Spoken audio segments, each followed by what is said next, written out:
Hey, Unpackers. Happy Friday. Happy Friday the 13th. I absolutely love this day. Fortunately, today it is hot and sticky and disgusting, and I'm just so gross. But it is Friday the 13th, and I love this day, and my husband especially loves this day. So let me tell you a little bit about this, what's going on. So some of you may have seen already in the Unpacking Toxic Baggage group, the Fuck You Friday post that I do. I always have my little, hold on. I always have this little guy right here. And this time, my husband decided to do pencil rubbing from it. And I use that with the little board that I have. But tonight, we are going to, because my husband is a cinephile and he loves all things movies, we are going to be watching, of course, Friday the 13th, because everything in our lives is marked somehow by a movie. And Friday the 13th are absolutely no different. We have downstairs on our first floor, we have a workout / dance area / where his drums are set up / movie theater.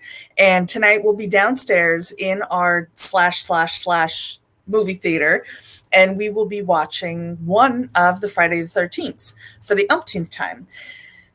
But he has I guess we have a giant projector and screen, and we sit in our lawn chairs in our home, and we get our drinks or a popcorn or whatever, and we watch one of the Friday the 13th. Now, I mentioned that we also have movies that mark certain occasions. So, for our wedding night, we watched Ready or Not. For my birthday, it is So I Married an Axe Murderer. So we do all that kind of stuff. But I digress. Today's topic for Ask Me Anything, and of course, this is your time to ask me anything that you want to, but I also choose to have topics that I just talk about, whether you want to ask me about them or not, doesn't matter. Excuse me. But the topic for today is, what would a kind person do? Now, I'm going to get rid of this banner now because it's almost blocking my face. So, what would a kind person do? When people show you who they are, believe them the first time. That is a quote by the magnificent poet Maya Angelou. And it absolutely is true. And it's so many times that we don't do that. We don't heed warnings for whatever reason. But, so often we overlook red flags, inappropriate behavior. After the 3-month mark, when people can no longer kind of hide their who they are, we start to see parts about them and we overlook it. We don't pay attention for whatever reason. Maybe it's, we don't know them that well. We want to give them the benefit of the doubt. That is huge for me. I always want to give people a benefit of the doubt. And so often I should not. But, that's something that we do. And, why? I think it's just really, human nature that we do it. And, for the most part, it's okay.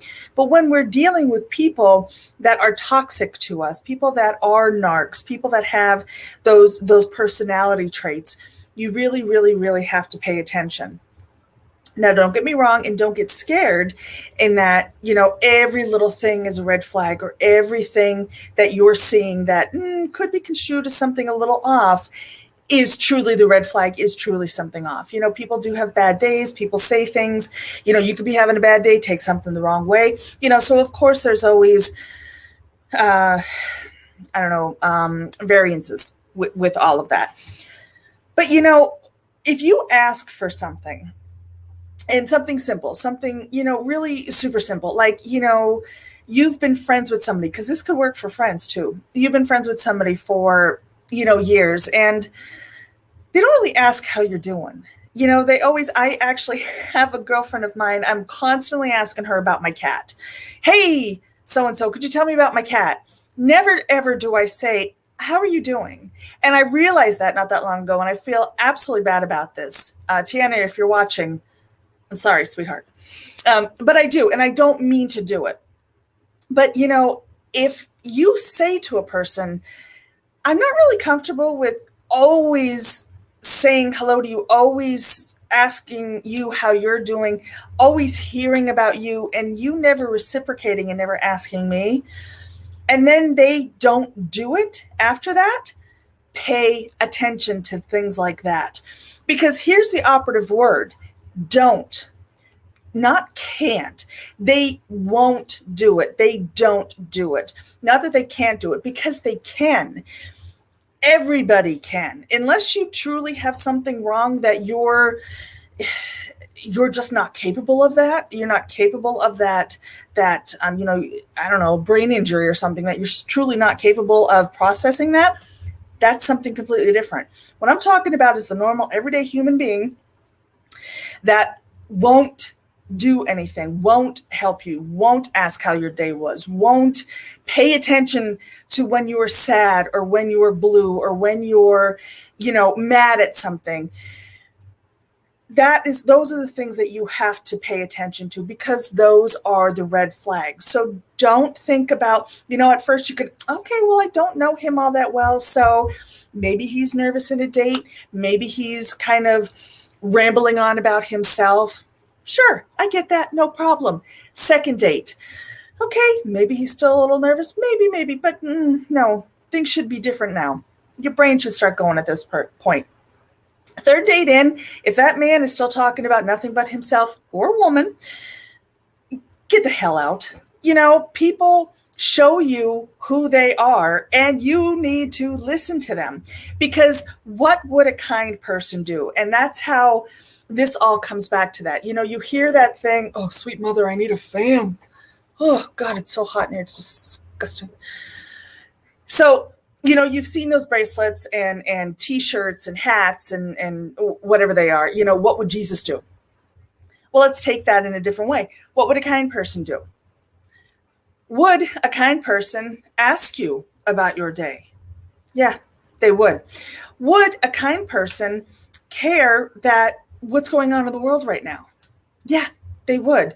Would a kind person, I don't know, pick up the bill every now and then instead of having you pay for everything? Yeah, they would. Kind people are always kind people. It's something that I say a lot. If it's not in you, it's not going to come out. And it works for everything. People that are racist can only not be racist for so long. People that are cheaters can only not be I'm playing with my pen. Can only not be cheaters for so long, because it's in them.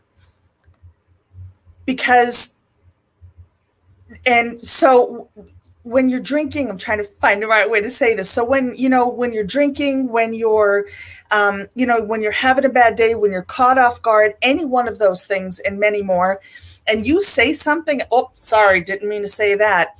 No, maybe you didn't mean to get caught saying that. Maybe you didn't want to say that out loud, but it's in you. Would a kind person do that? Is a kind person racist? Is a kind person, anything that I said, will a kind person attack somebody else? Would a kind person, just not care about you crying over something that they said? No, absolutely not. So pay attention to all of that, and even preface everything that they're doing with that statement, with that question: would a kind person do this? Because so often than not, you're going to find that, no, they really wouldn't do that. And I'm saying kind person. I'm not saying perfect person, the right person, a saint. I'm not saying anything like that. I'm going basic here. Kind, just kind. So if a kind person wouldn't do something, you can bet that they're not going to do anything else either, any of the more important things. If that person doesn't care about your day or doesn't ask about you ever, you can probably guarantee that they're not going to do anything else, like, I don't know, care that I don't know, some of your family members got cancer or something like that. So pay attention to what is happening now. Listen to these people. watch what they're doing and kind of be that little detective. You don't have to guard yourself completely and hide your heart forever. You just got to know what to look out for. You got to know when to look out for it. And you got to know how to differentiate between red flags and you just, maybe being a little bitter or really being on guard, because they are different. But once you are able to figure that out, then you're golden and you can go on, the dating sites, or you could meet people in real life. If we ever get to that point again, that's a whole different life, isn't it? And you'll be able to trust yourself a lot more. So that's a good lead into my membership site. Let me just briefly talk about that for a moment, because that's probably going to be the end of all of my videos anymore. But the membership site, that site will give you all the tools that I'm talking about. So when you are ready to start dating again, or if you're dating now and you need a little bit of help, let me know. I'll get it up on the membership, and you will have all of the support you need to go forward in that healthy way and not be afraid of attracting another narc, because you will be immune or damn close to it. Don't worry about it. I got you. So, all right, that is the end for me. I am going to go back in the air conditioning because you can tell I'm dying out here. And I will talk to you soon. So have a great weekend.